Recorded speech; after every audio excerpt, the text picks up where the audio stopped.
Happy New Week, friends. Welcome back to the Kind Regards podcast. We're continuing our discussion with Komba Malukutila, MTN Zambia Fintech's multiple award-winning CEO. In this segment, we chat about why and how he walks the talk of supporting women in corporate and business. Listen, Komba is a visible ally, and it is not unusual to find him speaking at a women's development event or supporting a woman-run podcast such as this one.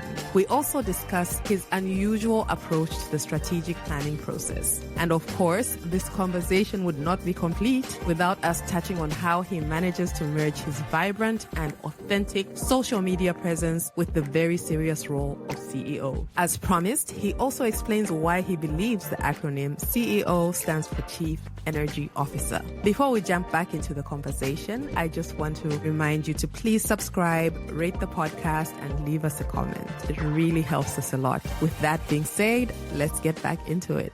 One thing that I have seen you and your team do very well, you guys have a very fresh take on the strategic planning process. And I remember a couple of years ago, I saw you posting on social media about how you guys were having a strategic session and you told people you didn't want to see any PowerPoint presentations. And you've been watching for a very long time. Yes.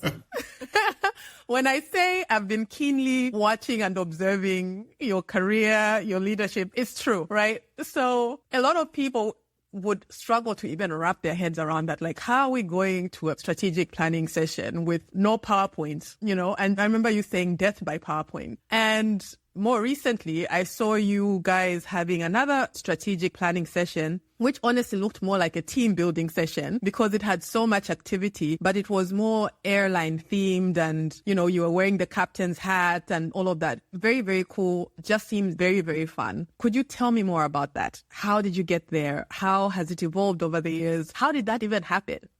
Oh, wow. So that's very interesting. You know, when I called my team into my office in January and I told them we need an alignment session to kick off the year with every member of my team. And like I say, I like to operate janitor to the CEO. Everybody must be aligned because when you start the year and there is a lack of alignment, then everybody will be scampering in different directions. So I call them and I say, I want you to create the illusion of an aircraft. My team almost, their jaw, you should have seen their jaws on the floor. They're like, what did you just say? You're going to put each and every one of us onto an aircraft. And the whole concept around this is teamwork. The whole 2024, we're going to be on this aircraft. You see, Zamiwe, to get an aeroplane from point A to point B, the work does not only start and end with the pilot and cabin crew. There is engineers that have to certify this plane worthy of taking off. If that engineer does not give the go to the pilots, that plane is not leaving, believe it or not. It's critical that everybody is respected and aligned before that plane can move from point A to point B. And I said, in order for us to be able to succeed this year with the challenges ahead of us, everybody must realize that their input is critically valid. And we're going to get into character on that day. As the leadership team, me and my exco dressed up as captains. Okay? There is no one captain. There is a crew. So some of them were air hostesses, some of them were engineers, some of us were captains. We all form part of that cabin crew, and each and every one of our inputs were valid. So it was indeed a strategy session dressed up as a team build session. Everybody had to come and clearly indicate what their role in flying the plane is. And we have to live that truth throughout the year. We reaffirm it. And it requires teamwork in order to fly that plane. And so the sense of accountability is you have to do your part to get this plane from point A to point B. And unless you do your part, this plane is not moving. And that's the culture that we've built throughout this year. We're in our 4th month running now. I like that you said it was an actual planning session because it tells me that you got the output you wanted from it. Because I was going to say, it looks like so much fun. How do you balance the fun with the productivity? Just to take a step back, how did you get to the point where you said, we need to do things differently? And how was the reaction to the people you work with when you decided you wanted your strategic planning sessions to be different? So I don't know if the first different one was the no PowerPoint one or if it was before that. But what made you get to that? What was the journey like to you guys deciding to have such an unusual take to a serious process? I think that as leaders, we must always reinvent ourselves. Ways of doing things get tired. And you're like, I'm tired. Yeah. And people get tired with monotony. And I have a very young team, Zam, and deliberately so. So the upside is young teams innovate. They go the extra mile. They can sustain long hours, but they also get bored very quickly. And so I have the honest and rare privilege of always reinventing the way we do things to ensure that they are constantly engaged and bring their best selves to the office. Every year, when I take a break at the end of the year, I have to think on my toes. How will we do this year differently? How will we challenge ourselves differently? And the old way of doing things, PowerPoint slide by slide, is no longer sustainable. It's no longer engaging. It's boring to do PowerPoint slide by slide. People now are engaged on Instagram. They are engaged on Facebook. They are engaged on TikTok. The most useful part of our body and mobile part of our body now is the scrolling finger. I'm sure you know. And people are scrolling every day. Unfortunately. Yeah. And if you don't know how to capture their attention, you are losing market share. In fact, the most successful business is a business that can get a consumer engaged on their page for more than 5 seconds because people keep scrolling. So I have to first start by challenging my team to think outside the box, just within themselves. And we work in tech, we work in digital. We provide content and solutions for our customers. And if we cannot even be motivated or innovative in the way we do things for ourselves, there's no way we're going to translate that down to the customer. And so I'm always looking for innovative ways and different ways to keep the team engaged with hopes that they can use the same type of energy to subsequently keep our bread and butter, which is the customer, engaged.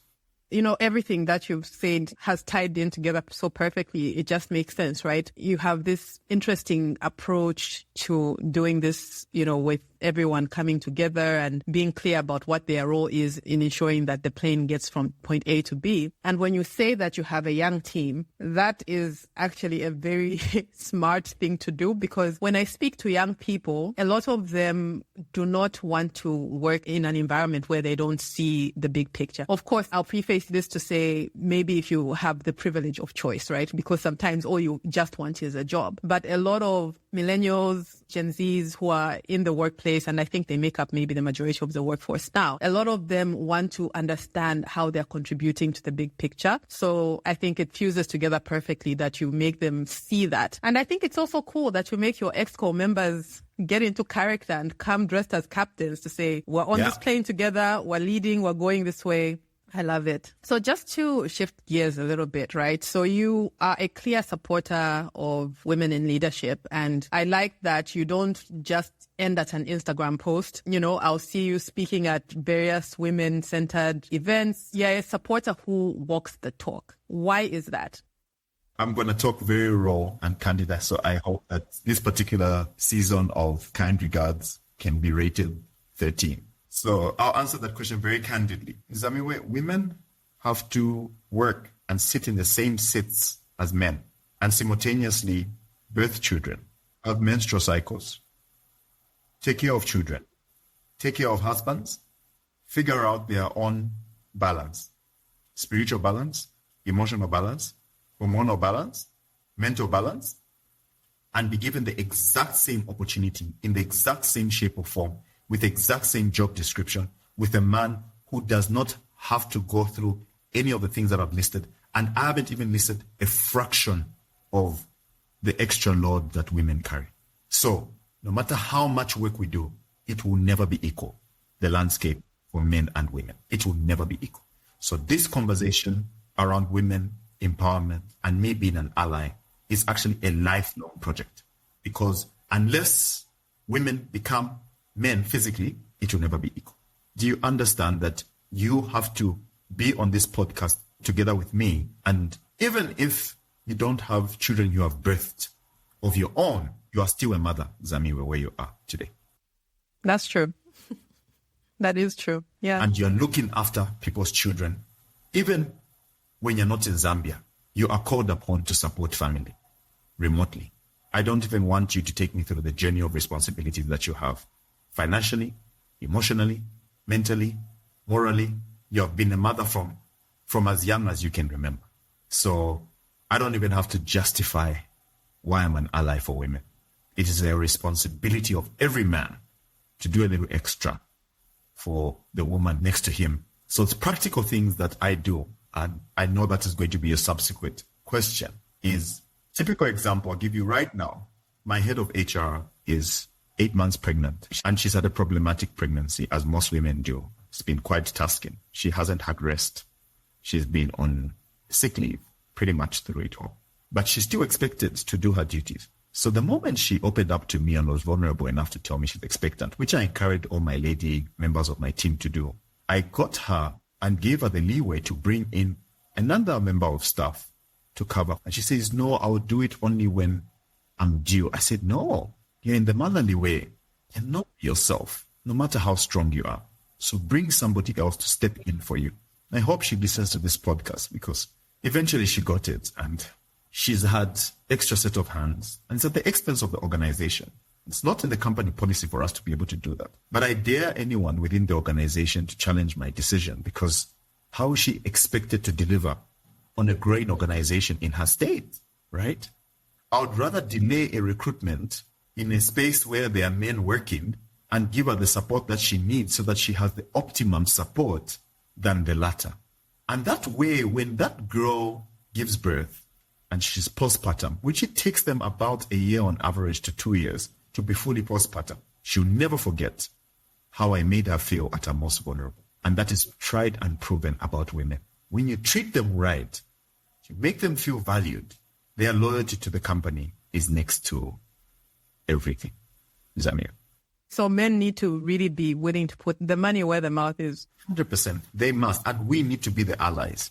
And you know, it's really interesting what you've described, because I've noticed, and maybe this is more in the West, but it's actually a very careful line that you need to toe between being supportive and sometimes it being perceived as discrimination, right? Like maybe you're assuming that someone can't do something because they're a woman or they're a mother and all of that. And I've seen like videos on this side of the world where someone is being told like, no, you're wrong for assuming, like, you know how you offered her extra help, like to offer someone that help before they ask. It's almost like you're discriminating against the person. But as a woman who has woman friends who've had children, that process is so taxing on the body that I feel like I don't even think it's something that I can understand as someone who hasn't gone through it, you know? So I think it's really important to show that support and be willing to sacrifice. Because honestly, at the end of the day, what you've described is a business financial sacrifice to be able to support this person. But you're then playing the long game and saying, listen, we're supporting you. And I take it that it's not even something that you hold over her head to say, listen, I gave you support when you were pregnant. And now, say 6 months later, she comes and gives you a resignation letter. And now this is how you repay me. 100%. But, you know, and it's another psychological contract with God. There are certain policies that I want to advocate for as a feminist and an ally for women that surely corporate organizations are so masculine in their modus operandi. I'll give you another example. When you go into most organizations and you talk about staff benefits, right? Top of mind will be things like gym, golf, you know, membership, etc., you know. But I'll tell you that any woman listening to this podcast will agree with me when I say a formidable benefit for any woman in an organization would be to be given 2 nannies. One that cleans the house, and one that helps her look after the children so that she can properly focus on work. A paid service like that. But instead, we get all these masculine benefits that add no value to the real challenges that women in the office and in the boardroom face. Yeah, because a mother with small children will not want to be on the golf course. Like, why and how? And maybe that's an assumption, but most likely they won't. So yeah, okay. I love that you're advocating for things like that. So I do want to ask a question though. Like, as a man, you're a father of 2 lovely boys. Has work been impacted by you being a parent in any sense? If so, how? Oh, 100%.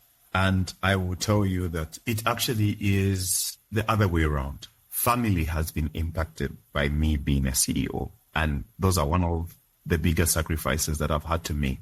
And that's why it's very important, the decision you make, who you raise children with. And the classic example in this discussion I've been having with you is the mother of my children. I mean, she is such an amazing mother to our children that it is only because she is that way that I've been given the latitude to go ahead and have the career that can even warrant you giving me the honor of coming on your podcast. In the absence of that, I may have not had sufficient room to get to where I am and be here with you right here. That's a beautiful thing to say, Komba. Yeah. So it's tough. And that's why you see me being very intentional about being present in my children's lives and creating space and time just for them. My son was journaling, which is something new that he likes to do. And so he wrote something in his journal last week. So he journals in the third person. Okay. So he doesn't call me daddy. I think in his journal, and let me just check real quick what he calls me. It's got like a very interesting name. That's funny. It's so funny, but it's a new habit of his. So in his journal, I'm Henry. Okay? Okay. So I'm right. Henry, I'm 35 years old, and I work a lot and I make a lot of money. Okay? And Samantha is the mommy, and she spends more time with the children. But Henry buys the bread and the toys. And he has an iPhone 15 that I like to play with when he allows me. But, that description made me feel proud.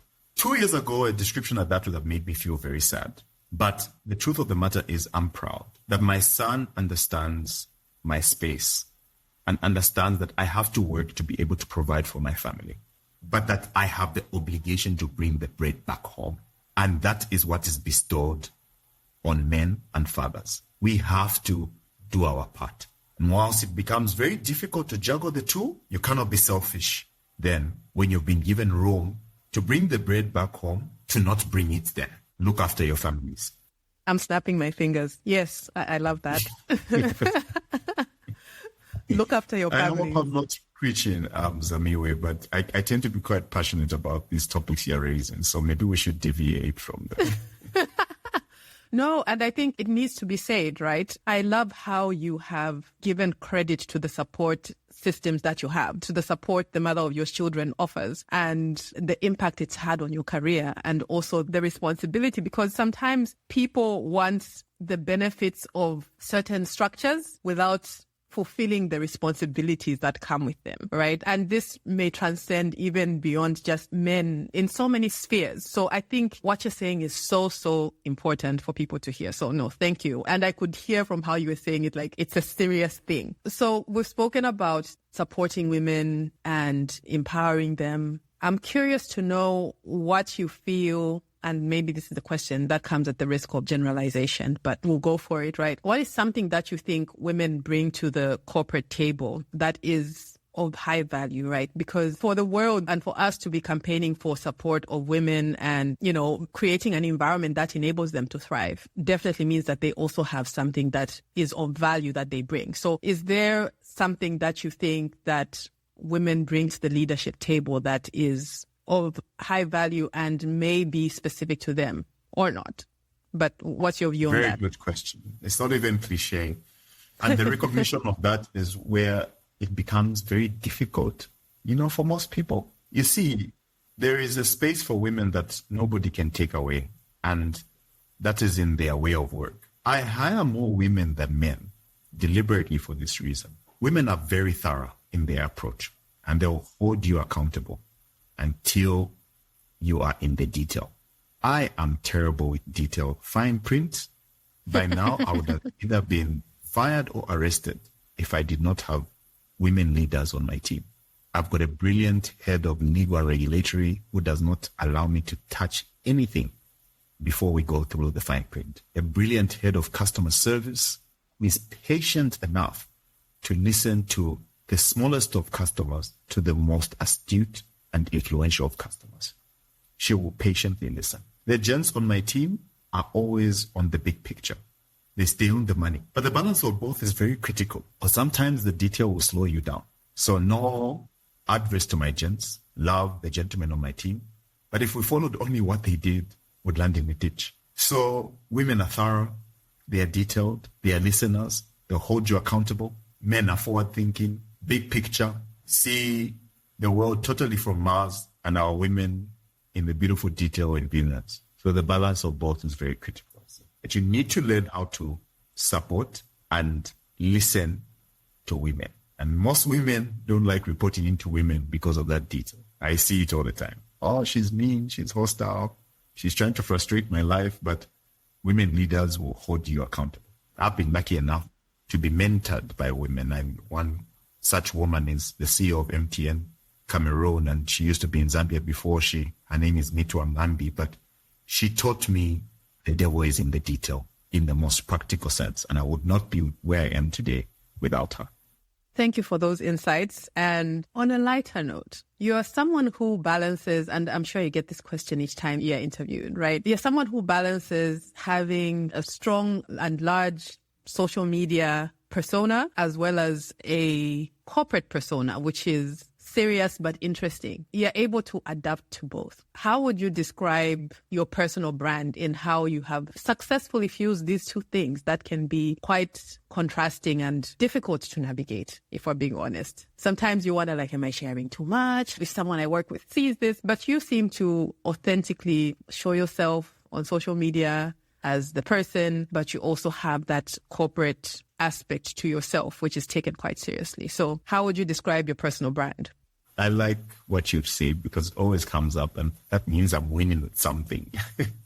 Because quite frankly, I really want people to understand that they were not born to just be one thing. And if being one thing for you is what you want to do, that's okay. But I certainly was not. And I come in many colors, and I like to brush and paint over my space with all the colors that I have in my box. So work, I love my work and I love what I do passionately, and we discussed that. But I also love to live and see the world in all its spheres and experience all the corners of the world. If I could afford it, I'd go everywhere.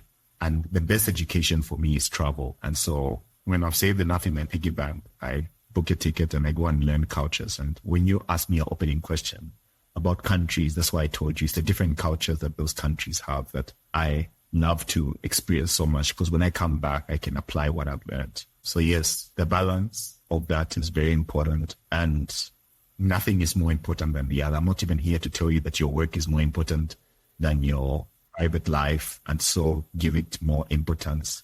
No, everything to you is important, and it's important that you prioritize them equally if you can. And sometimes, on that difficult day at work, it's the memory of you skinny dipping in Croatia that will keep you going, or a drunken night with friends in a pub that will keep you going on one of your lowest days.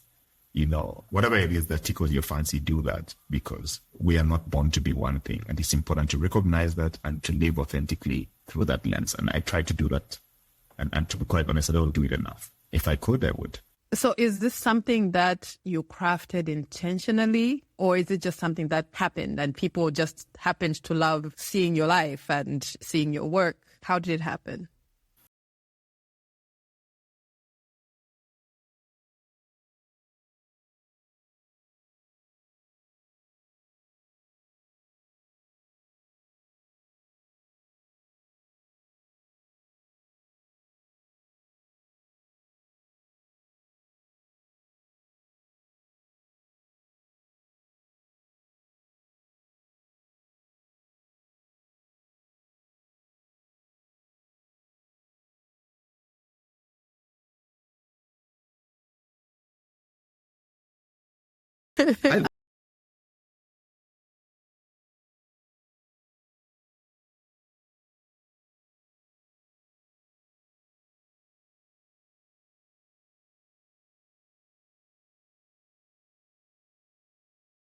Okay. And my last question to you, dear Komba, is what do you mean when you say the acronym CEO means Chief Energy Officer and not Chief Executive Officer? Thank you.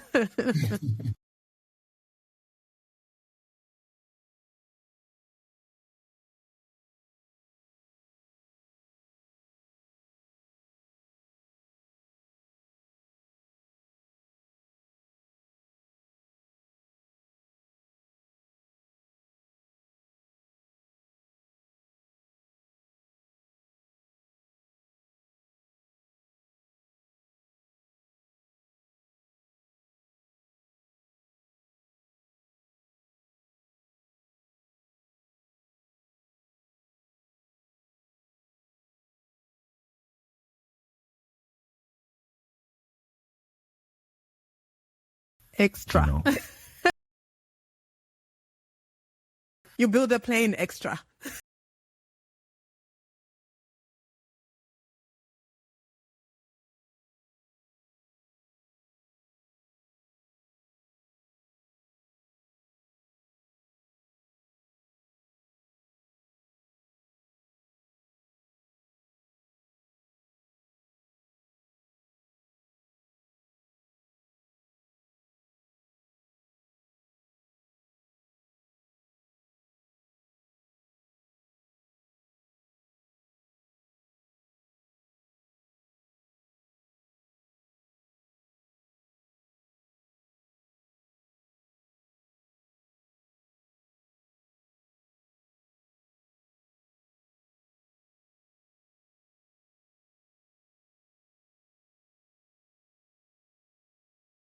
I love it. What a perfect way to tie everything in together with that response.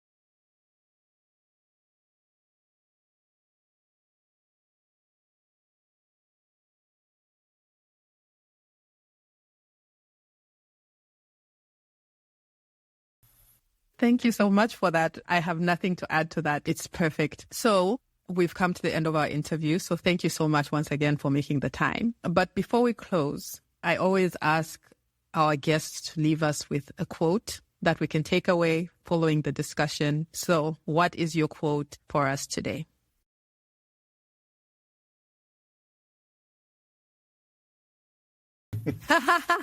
It better be after me.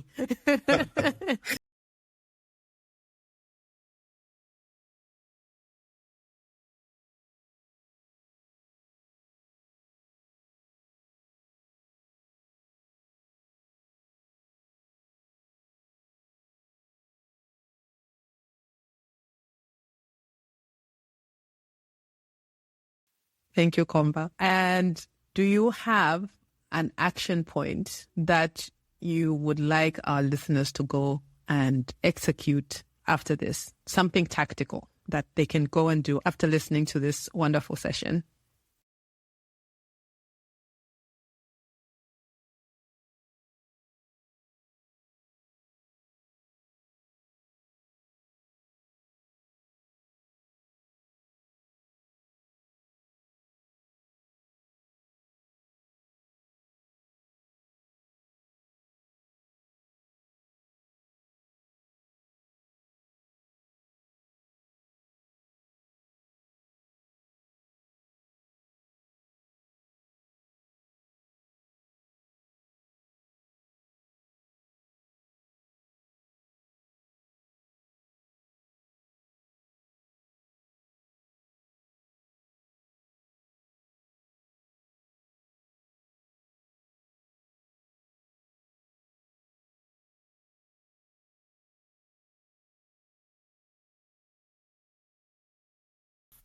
Beautiful. Thank you so much, Komba. I really appreciate all the lovely nuggets you've left us with, all the encouragement, and just the authenticity of this episode. I love it. Thank you. Thank you so much for listening to this episode. I hope you enjoyed it. Aside from reminding you to please subscribe if you didn't at the beginning of the episode, I want to implore you to please share this episode with someone you think would benefit from it. You can connect with Komba at Komba Malukutila on LinkedIn and at Komba Lume on Instagram. Of course, remember to please follow us at The Kind Regards Podcast on LinkedIn, Instagram, and Facebook. I wish you an authentically positive week ahead. Kind regards, Zamiwe.